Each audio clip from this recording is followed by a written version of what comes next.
65,000 voices and more drift off on the winds that still come in from the west. Now Scotland might start to try and see down the clock. Still a long way to go. No, it was on his foot. White. Take him back, use it. And they've been told to use it now. Deep it goes. Take him back, to Blue. Russell. Blue.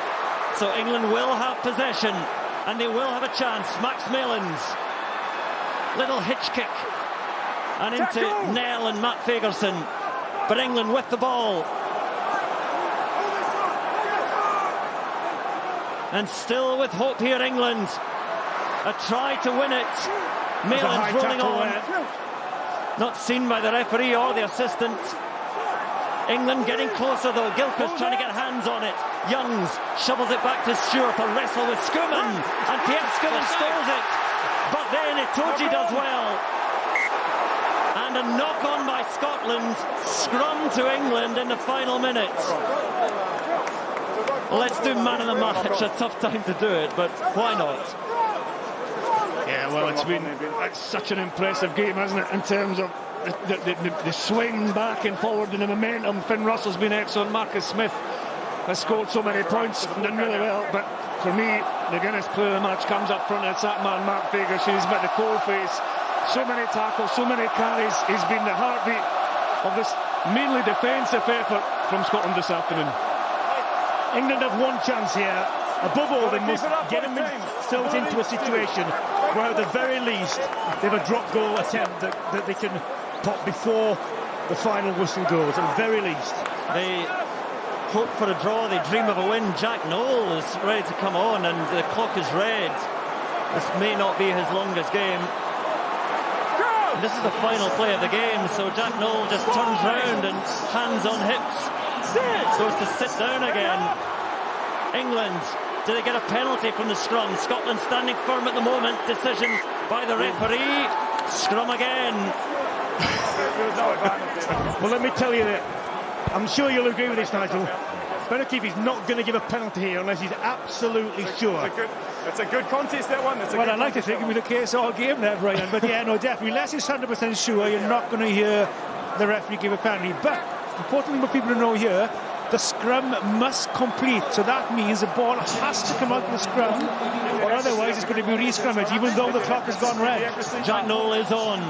Seconds on the field. Joe Marchand is off, so Nowell on the wing. Thought we might have seen him earlier on, Jack Nowell. What a player he has been, and back from all his injuries. And listen now to Murrayfield for this final scrum of the game.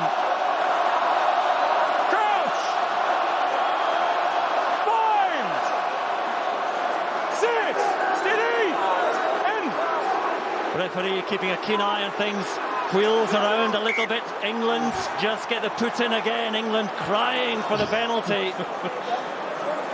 Both these players this side have gone down. Who would be a referee? We need Sue Gray, don't we? That's what we need. We need Sue Gray. So be prepared to be here for quite a few minutes again. Keep it up. Oh, I love the Six Nations. Eddie Jones watching on with all the rest as the rain continues to come down. Is it going to be another victory in the Calcutta Cup for Scotland? First time back-to-back since 83-84. Or will there be something here for England? A draw, perhaps. Perhaps even more. 2 minutes of red time played. Time off. Front rows, come here. Front rows are summoned for a chat. Here. I'm giving you clear messages about where we need the scrum. It's spaced in both teams. Okay, it's height in both teams. Both of you, all of you are at fault. Okay, the first team to keep it up will be rewarded. All right, but I'm not guessing. Be accurate. We have another scrum. First team to keep it up will be rewarded. So, keep the space. In the dying moments as the rain comes in more heavily now.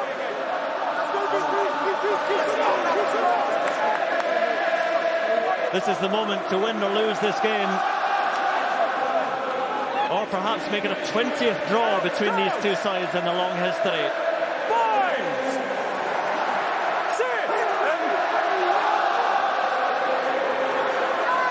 Coming back England's way, they're looking for the shove, they might get the penalty, surely they'll get the penalty now.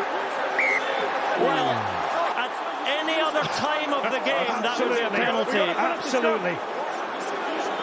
He said use it as well. I gave him the opportunity to. He's just had the opportunity to use it. No one's gone forward. Oh. You see that? Just gone straight around. You see that at any other during the game. That happens. The referee's arm goes up and it's a penalty. It's a secondary effort from England, isn't it? It's stable there then. Well, and who's stepping out there? All I would say is the law, I believe, says both sides of the scrum have to go forward, not just one side. I think a reset is a fair call there, because looking at that replay, you couldn't really see that one was illegally turning from one or the other. But the interesting, listen how quick the referee calls the scrum after he uses it. He just wants that ball out. And so do we all.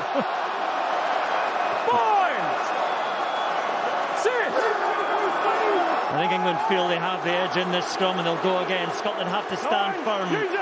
Use it now, so England through the backs they go. One last chance. Carried into the 22 by Daly. The ball is loose and lost. Scotland try and set it back and get ready to hoof it out, which they do now. Hogg with a touch. And Murrayfield erupts in celebration.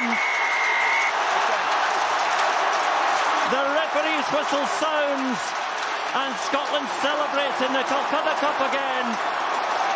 They have done it against the run of play for much of this game, but they will celebrate still. Remarkable drama. Well, what a victory for Scotland in home turf. It's a victory for defence. It's a victory for guts and determination to stay in a game that you've got no right to be in. Not only that, but it's a victory for getting the big moments right. When the opportunities came, Scotland on the right side of them, they kept calm under pressure. Stuart Hogg, the captain, lifts that Calcutta Cup trophy once again. They've got the big moments right. The defence was excellent. And my word, they had to work for that. Well, in any campaign, a championship winning one, or a Grand Slam even, you can always look back at a moment of fortune which goes your way, and there was one there for Scotland, a moment of madness from Luke Cowan-Dickley. Undid all the good work that England have done. Scotland rode that, and they've won it. That's it. That's the way it goes. That's the way it goes. Well, all the points to England from Marcus Smith, who went off fairly early, and things changed. They did change with the sin binning for Luke Cowan-Dickley. Yes, of course they did. At the end of the day, it's as simple as this. Scotland have won. No matter what you say, look at the scoreboard. And it was a sin bin. It was a penalty. Yeah, it was. Cowan-Dickley could have caught that. Well, yeah. I mean, it was an excellent kick. It was two excellent kicks back to back, and that really was the only opportunity Scotland had in the second half as well. That's what I mean about the big moments, being calm, executing them under pressure, and yeah, I mean, if you look at the statistics, it doesn't point to a Scotland win, but the scoreboard does, and it's built on heart, determination, defence, and getting those clear execution in the big moments. 2 tries to 1 from Scotland. Ben White with the early try, Marcus Smith getting one for England, and then that penalty try. What a decision, what a game. Perhaps again there was some quality in there and some hope for England going forward, but it's very difficult to take that away just now. But there were some good performances, and Brian, I certainly want to get your final thoughts as a man who played in the Calcutta Cup as your first cap and a long career in playing. And for a game that we thought beforehand could have been rain affected, it could have been a dour game, it turned out to be an exciting game, a thrilling finish, and I've just got 2 words to leave you with. Oh, steady on. Thank you. Well, thank you, Brian. Thank you, Brian.